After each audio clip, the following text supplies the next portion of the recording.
Many thanks. And before we come to the next item of business, members will wish to join me in welcoming to the gallery the Speaker of the Queensland Parliament, the Honourable Fiona Simpson MP.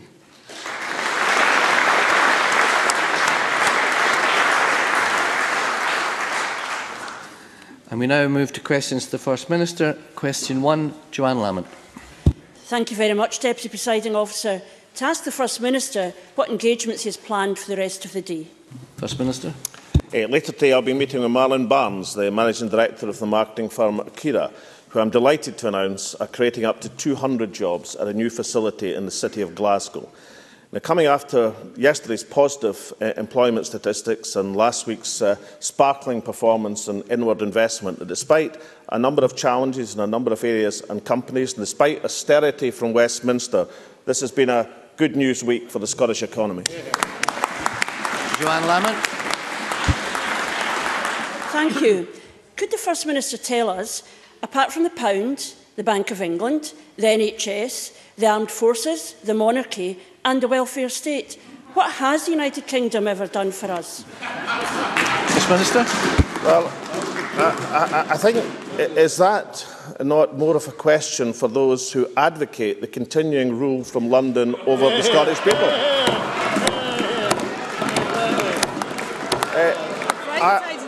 I would think that having rule from London and an austerity budget described by a former Chancellor, I'm just trying to grasp his name, Alistair Darling, as madness in terms of the economic direction of policy, would rather make the case for these economic fiscal decisions over tax and spending being made in Scotland.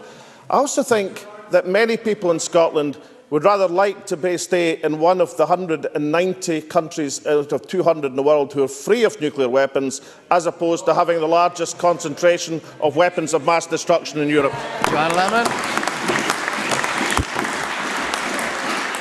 It is very odd, then, that the First Minister wants to reassure everybody that everything will stay the same and that nothing will change. Because the mystery is, if the UK has so much we want to share, why would we leave it and then ask them to share the things we've left behind? The truth is,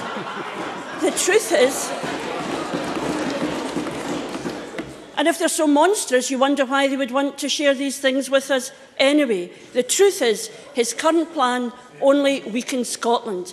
Now his plan is to enshrine a foreign government's economic and welfare policies in Scottish policy without Scots having any say whatsoever. So my question to the First Minister is this. He used to say that the pound and the UK welfare state were bad for Scotland. What's changed? First Minister. Well, can I just correct Joanne Lamont?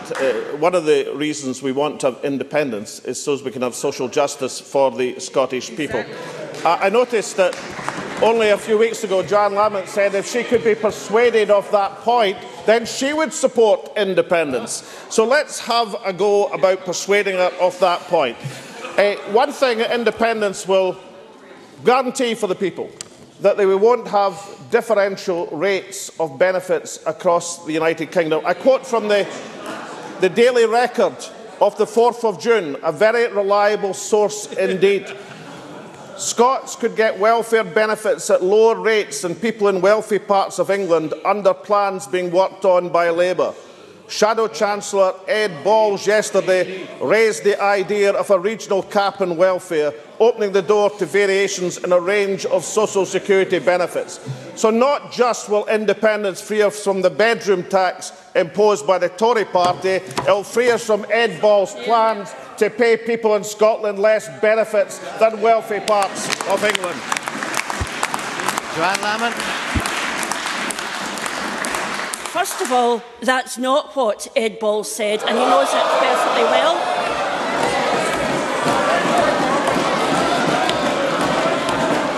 We have all learned that just because the First Minister says it doesn't mean that it is true. And the idea that it's possible for this government to argue that it will have a greater commitment to social justice under independence when it's already said it will be tied to UK policies on welfare till 2020 is completely ridiculous. And independent experts have said it is impossible to get rid of the bedroom tax day one of independence if you're going to continue with the welfare position as advocated by the UK. It is nonsense on stilts, and everyone but this lot know it.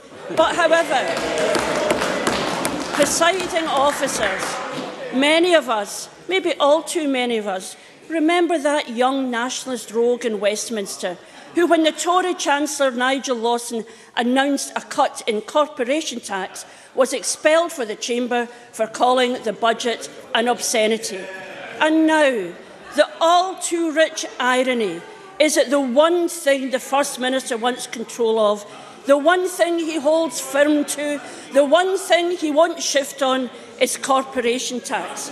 In an independent Scotland, corporation tax would be 3 pence lower than whatever the Tories set it at. And the benefits? He reckons a massive 0.07% growth per year, and that is with 3% margin of error. I ask again, what happened to that young man who believed in independence and now advocates independence? First Minister. Joanne Lamont forgot to mention the thousands of jobs to be created as well. I know that the Labour Party these days doesn't care about jobs, and I knew that Joanne Lamont wasn't going to ask about it today, given the splendid jobs figures yesterday. But I do think they're still important to some people in this country, and that's why having a competitive rate of corporation tax and then collecting it seems like a good idea. I have been first to criticise George Osborne for his lack of direction in collecting corporation tax in this country. However, it has been pointed out to me that non-payment of corporation tax and other taxes peaked under Gordon Brown's tenure at the Treasury. So I really do think Labour, and of course we know the Labour Party are actively advising people on tax avoidance for their own donors at the present moment. So I think they're in a very poor position to lecture people on tax avoidance. But let's get to the guts of the welfare report. What Joanne Lamont misunderstands is the administration of a system doesn't mean an identical policy within the system. We have, for example, at the present moment, a joint administration of the student loan system. But there's two radically different policies in Scotland and England. In Scotland, we have new low tuition fees thanks to the SNP. In England, they have tuition fees thanks to the Tories and the Labour Party. And they would have more tuition fees in Scotland if, in the unlikely event of the Labour Party ever getting back to power. But Joanne Lamont said that I'm misrepresenting Labour policy. I'm quoting the Daily Record. Now, if Joanne Lamont has got to the stage that she thinks the Daily Record are secretly trying to undermine Ed Balls and the Labour Party, misinterpreting their statements on welfare, then I think that would indicate a sense of difficulty within our party which goes even beyond my expectations. The fact is that Ed Balls has accepted the Tory spending plans. He's accepted the Tory cap and welfare. Labour refused to say they'll repeal the bedroom tax, and here we have it in the Daily Record. They want to pay poor people in Scotland less than poor people elsewhere in these islands. What sort of United Kingdom is that? Joanne Lamont. That's simply not true.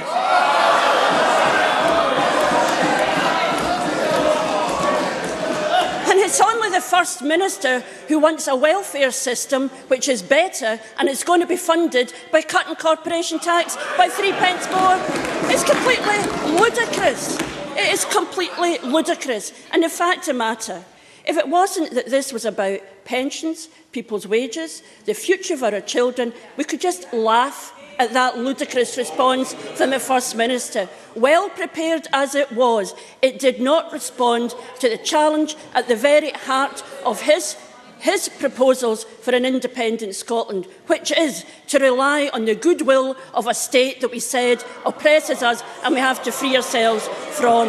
For of course, you see, Deputy Presiding Officer, the question we face is this, and I suspect his own backbenchers and his party members may reflect on this too. Has the First Minister lost his mojo on independence? Or does he simply think, and this might be more accurate, does he simply think the people of Scotland are mugs?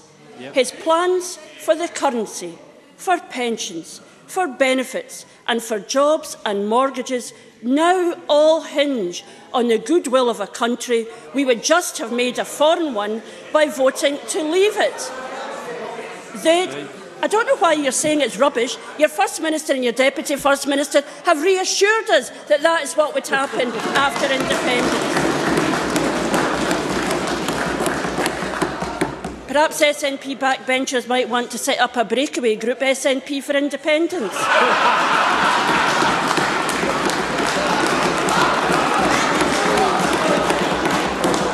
think there's one or two.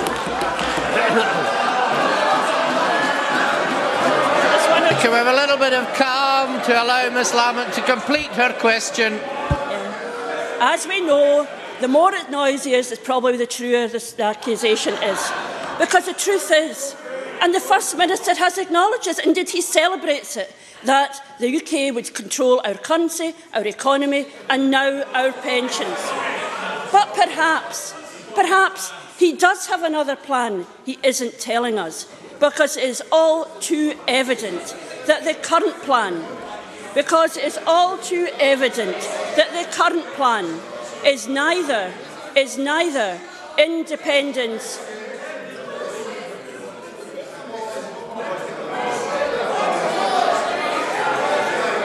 Order! Mr Swinney. Indeed. Because the fact of the matter is, he must have another plan he isn't telling us, because the current plan is neither independence nor credible. First Minister. I was waiting for the big punchline that never came. It was interesting. I got to the fourth question. The fourth question, before Joanne Lamont evinced a spontaneous reception from the Scottish Conservative Party, Alistair Darling managed a standing ovation. Can I point out, Joanne Lamont, the fundamental misunderstanding? She said it would take goodwill for the government in Westminster to accept the shared administration of the welfare system. Yeah, the point is that Scotland administers a large part of the welfare system of England and Wales. I don't think that's goodwill. That's common sense for the government at Westminster, and therefore the proposals put forward by the Welfare Committee. Now let's turn to the very specific policy, one which I think has more public currency than any other, to talk about the differences between governing in this place and governing from Westminster, and that is the bedroom tax. We know not just from the Daily Record, which Joanne Lamont wants to disassociate herself from now, but also from Helen Goodman, who's the shadow cabinet member for Labour in the responsibility of the bedroom tax. And she made it quite clear on the Daily Politics show 11th of March that Labour has no plans to abolish or reverse the bedroom tax.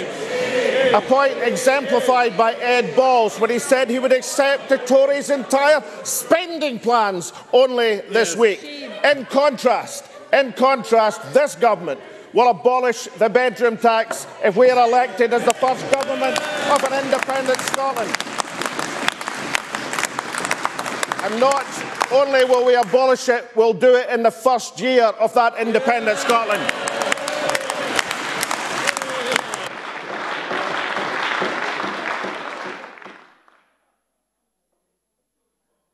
Presiding Officer. To ask the First Minister when he will next meet the Secretary of State for Scotland. First Minister. No plans, near future. Ruth Davidson.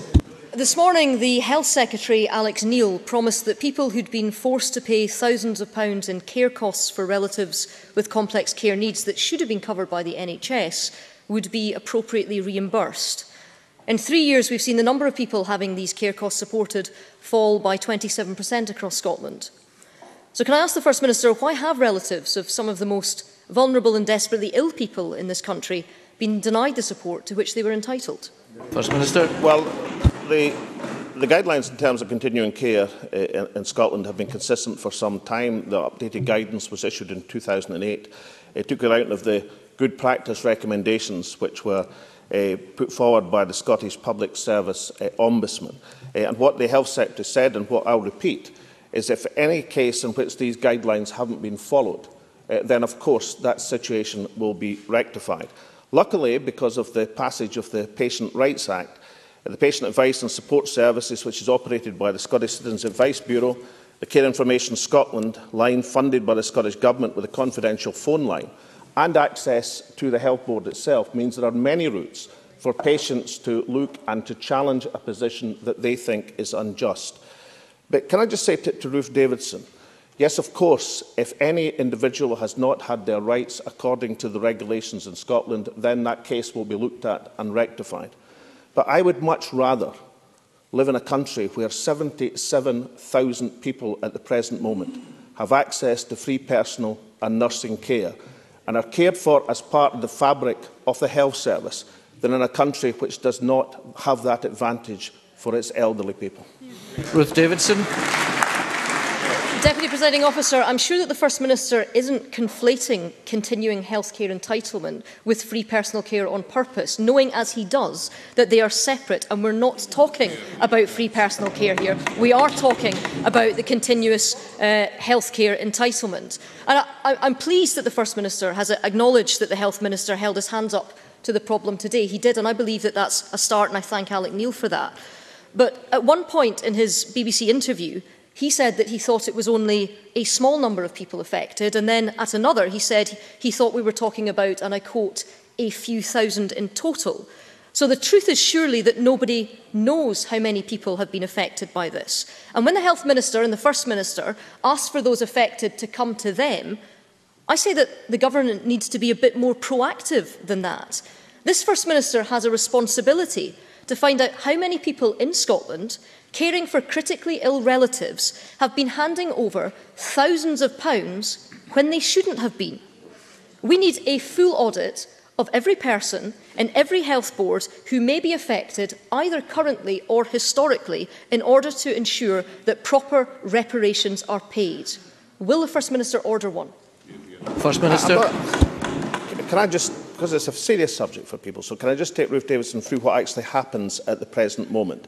The guidance, as I mentioned in my first answer, was updated in 2008, and that took account of the recommendations of good practice from the Ombudsman. What happens to people is that the consultant or general practitioner, in consultation with a multidisciplinary team, will decide whether an individual is eligible for NHS continuing health care. And that guidance states the person that takes the lead is down to the complexity, nature and intensity of somebody's health needs. People are assessed within the system at the present moment. Secondly, thank goodness for this. Under the Patient Rights Act, far from sitting back and not doing anything about the rights of patients, we passed the Patients' Rights Act of 2012 and instituted 2 additional means of people making sure that the health service is treating them properly and according to the guidance. The Patient Advice and Support Service for the Citizens Advice Bureau and also the Care Information Scotland, which is funded by the Scottish Government, which provides that confidential care line. These are avenues by which people can get their rights and entitlement under the National Health Service. But Ruth Davidson's sweeping away of the importance of the 77,000 people who get free personal nursing care is exactly on this subject. What happens to people who are entitled to continuing care within the health service is that the people, and 3/4 of people almost, are in hospital who are in this position and therefore have no accommodation charges in that sense, but get help with accommodation charges in nursing homes in a way that pre-personal and nursing care doesn't. That is the aspect of the system, and the system is a continuous one. And therefore, what needs to be done, and will be done, and certainly will be done, is that we'll ensure that the regulations are properly followed, that the opportunities for patients and individuals and elderly patients and their relatives to come forward on these means, if there's anything that has been done contrary to these regulations, then it will be rectified. But not to understand that a system of free personal and nursing care in a society is fundamentally superior to where it doesn't exist, I think it's not to understand the importance of defending that system for the Scottish people. Many thanks. Constituency question from Neil Finlay. Let me tell the First Minister it's not been a good or sparkling week for employment in my area. So can I ask the First Minister what help can be given to the people in my region now that Wiseman Dairies have entered consultation over 116 job losses at their Whitburn depot? This in an area already reeling from the loss of 1,700 job losses at Halls of Broxburn. First Minister. The sparkling performance, of course, was in relation to inward investment, and the Labour Party should accept that the employment figures, particularly for young people in Scotland, were very, very good news indeed. In putting forward a constituency issue, which is a very important one, then what the members should know is that the Scottish Enterprise officials have already been in touch with the company. The National Pace Minister spoke yesterday with the company's HR representatives to offer support for any employees who might be affected by redundancy. The companies say that no decisions have been taken. They also point to the increase in posts which could be created at other distribution centres. But the members should understand that we take these matters very seriously, and there will be both pace and ministerial intervention, as indeed there has been substantial intervention in West Lothian, to try and secure the employment and employment prospects of his constituents. That is something we should jointly do as a Parliament, just as we should jointly welcome the substantial indications that the Scottish employment situation is improving and that youth unemployment in particular has shown remarkable progress over the last 18 months. Many thanks. Question 3, Willie Rennie. To ask the First Minister what issues will be discussed at the next meeting of the Cabinet. First Minister. The next meeting of the Cabinet will discuss issues of importance to the people of Scotland. Willie Rennie. When I asked before about divisions at the police, he laughed and said it was creative tension. Was he laughing when the Chief Executive resigned in February? He told me that matters had been resolved, but now we discovered that chaos continued at the heart of our newly centralised police force. Why didn't he tell this Parliament about the resignation of this senior public leader? I have to say, this stinks of a cover-up. Why was this Parliament not informed of the resignation of the authority's Chief Executive? Just what did he have to hide? First Minister. Well, can I quote Vic Emery, the Chair of the Scottish Police Authority, today? He says there's continuity at the top of the Scottish Police Authority. Strategic direction and decision-making continues to be provided by a board of 13 members. We have all been appointed for a 4-year term. Continuity is strong at board level. The organisation is maturing its relationship with both Police Scotland and other stakeholders. He also points out it's been before the Parliament on a number of occasions. I don't think Willie Rennie should conflate the interim appointments with the permanency of the Scottish Police Authority, and I think you should take the word of the Chairman of the Police Authority, who says that these matters are in hand and the organisation looks confidently to the future. The other thing I'd say to Willie Rennie that when we look at the spectacular success of the Scottish Police Service in delivering the lowest rate of recorded crime for a generation, if we look at the excellence of its performance across Scotland, then I really think a party forecasting doom and disaster when all of the justice figures and the effectiveness of the police in Scotland say otherwise is basically going to be on a hiding to nothing as these points and arguments are replayed to them in the months to come. Willie Rennie. Cannot hide behind operational independence on this. The Scottish Government, as Andrea Quinn's letter points out, have been involved every step of the way on the organisation, on the structure of the new Scottish Police Authority. The Chief Executive was going, but it was kept quiet. And as a result, we will be without a permanent chief, and we've had 3 Chief Executives in just 1 year. If that's continuity, I don't know what not continuity is. Why wasn't the recruitment process started earlier? The First Minister told me that the chaos was sorted in January. Then she resigned in February. We led a police debate in March, but Parliament was not told. Did the Government ask the Chairman to keep the organisation, the resignation, quiet to avoid embarrassment? So, very precisely, did your Government tell Vic Emery to keep this quiet? First Minister.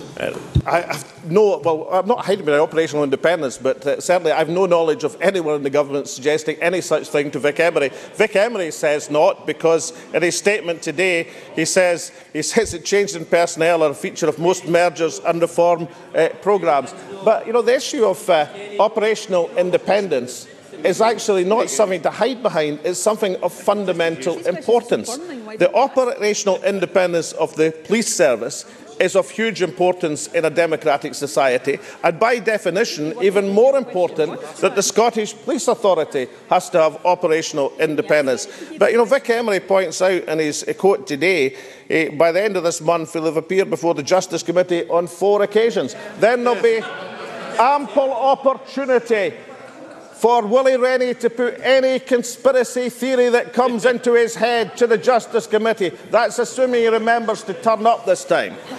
Many thanks. Question 4, Christine Graham. Thank you, Deputy Presiding Officer. To ask the First Minister whether the Scottish Government has been in contact with the UK Government regarding illegal surveillance activities in Scotland. First Minister. We are clear that people have the right to communicate without the fear of unlawful surveillance by the state, and following the extensive media coverage of GCHQ's access to US intelligence, Scottish ministers have sought assurances from the UK Government. The Cabinet Secretary for Justice wrote to the Foreign Secretary on Tuesday of this week, both to acknowledge the statement which was made by Mr Hague on Monday, but to ask for further information for the benefit of this Parliament. Christine Graham.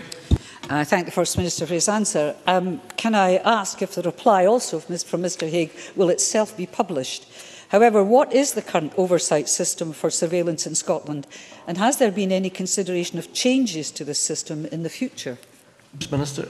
Well, I refer in terms of the future work to the evidence that the Deputy First Minister gave before the relevant committee. But can I just share with Christine Graham the points that the Cabinet Secretary for Justice made to the Foreign Secretary? Kenny McCaskill said, "You'll appreciate as Cabinet Secretary for Justice, I wish to be satisfied the rights of people in Scotland have been upheld. In addition, I expect there will be a Scottish parliamentary interest in this matter, and I would therefore be grateful for further information from you about the approach you are taking to this investigation and the progress that is being made to provide the necessary assurance in relation to compliance with the law." So in straight answer to Christine Graham's question, then of course that reply will be published, and we would expect, although it's a matter for the relevant parliamentary committee, that the parliamentary committee, of course, could question on that evidence and further pursue the matter if they choose. Thank you. Question 5, Jackie Baillie. Minister, what steps the Scottish Government is taking to improve the detection of cervical cancer? First Minister. Well, the earlier a cancer is detected, the easier it is to treat. And we know that the screening is the best way to detect cervical cancer at its earliest stage. Every woman in Scotland between 20 and 60 years of age is invited to be screened for cervical cancer every 3 years. Information leaflets which are issued with each invitation contain information on the symptoms and advice on seeking medical advice if the symptoms are present. This week, of course, is Cervical Screening Awareness Week, and the message from this Government, and I'm sure from this whole chamber, is that all eligible women in Scotland should find out more about cervical screening so they can be informed as possible about the benefits of such screening. Jackie Baillie. Can I absolutely associate myself with the First Minister's response? Early detection is, of course, extremely important. But does he not also agree that securing swift follow-up treatment is also key? Unlike England, the Scottish Government only has cancer waiting targets for initial treatment, but when it comes to follow-up treatment, there is some evidence that suggests that patients are waiting longer to be seen, but this is not recorded. Does the First Minister therefore believe that this hidden cancer waiting list is acceptable? First Minister. Well, I was hoping that on this issue, given its importance and given this is Cervical Cancer Week, that the Chamber could speak with one voice and Jackie Baillie could avoid seeing every single issue as a potential issue for political division in a service which should unite this whole Chamber. As Jackie Baillie should know, the Early Detect Cancer Programme, which looks at some cancer, we're considering the future inclusion of additional tumour groups.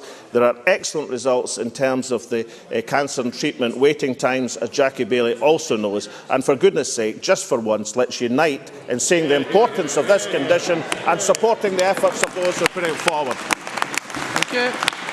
Question 6, Alex Johnston. To ask the First Minister how much it would cost annually for an independent Scotland to raise benefit payments to a level that the Scottish Government considers appropriate. First Minister.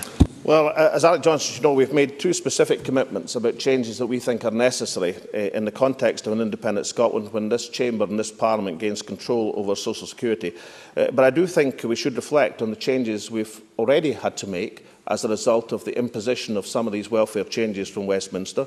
The attempt to cut council tax benefit by 10%, which would have affected 560,000 people across Scotland, his constituents, my constituents, luckily avoided by the joint action of COSLA and this government in terms of making up that amount. That cost £40 million. The £33 million now into the Social Welfare Fund to boost the emergency loan fund as a result of the impact of the welfare changes being imposed from Westminster, and of course the additional £8 million going to the advice agencies so that people suffering from the policies being imposed by his colleagues at Westminster can get the help and advice they need. These are points in mitigation.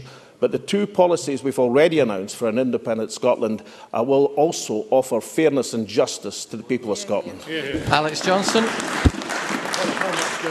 I note the First Minister's careful answer, but still it does not account for the fact that members of his frontbench team, and particularly his backbenchers, are making promises to many people in Scotland about what would apparently happen to benefits and welfare should Scotland become independent. It is absolutely essential that the First Minister take the opportunity to lay out which of these promises he intends to keep, which he believes are merely on-the-hoof commitments, and what the cost will be. Because if this cost is substantial, the additional transfer of wealth required within the Scottish economy is something that everyone should be aware of before they vote on independence. Will the First Minister give that commitment to make these figures public? Oh yes, I give the commitment to welfare and equity and justice is going to be one of the key arguments in this independence campaign. The cost of the commitments that we've made in terms of abolishing the bedroom tax will be £60 million a year. Moving away from the earnings disregard and giving parity and justice to women in Scotland will cost in the region of £60 to £80 million a year. We've made these commitments already. But can I say to Alex Johnson that looking at this argument, the imposition of deep unfairness in terms of the Westminster Government's attitude to these things, the plunging of tens of thousands of more people in Scotland into relative poverty, reversing, I believe, as these changes will do, the progress that's been made in child poverty in Scotland, of all the flimsy basis on which the Union and the alliance with the Labour Party will stand, that is the flimsiest of them all. And people who vote for independence will vote for social justice and progress in that Scotland. Thank you. And that concludes questions to the First Minister.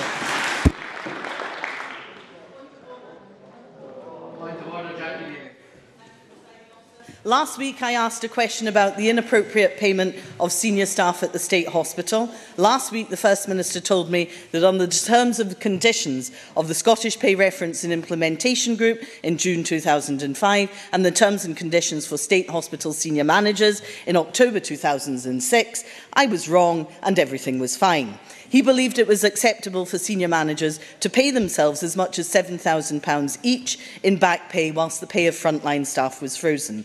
Last week, I was clear, indeed I'm just coming to it, that there is nothing in either document that allow for such payments, and in any event these need to be signed off by the Cabinet Secretary, not by the Chair or the Chief Executive of the Health Board, something that has patently not happened. That, presiding officer, was the position last week. This week, of course, the position has changed. There is now the case that the Chief Executive has been moved. There is an internal inquiry, not just about bullying, but also about the shortcomings, about procedures and governance processes. I published a letter from Gordon Craig today, which is clear about the inappropriate nature of the payments. Can we get to the point? Presiding officer, I would be grateful to know whether it is in order for the First Minister last week to perhaps unknowingly mislead Parliament, or was it the case that he was misled by his own Cabinet Secretary for Health? And can you invite him to amend the official report to correct his evident error? Thank you. As presiding officers have said in the past, we are not responsible for the veracity of what is said in the Chamber.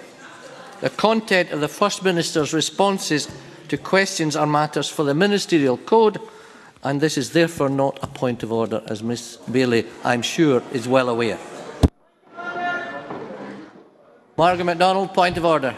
Presiding officer, I apologise for bringing up such a minor matter, but is mojo a parliamentary...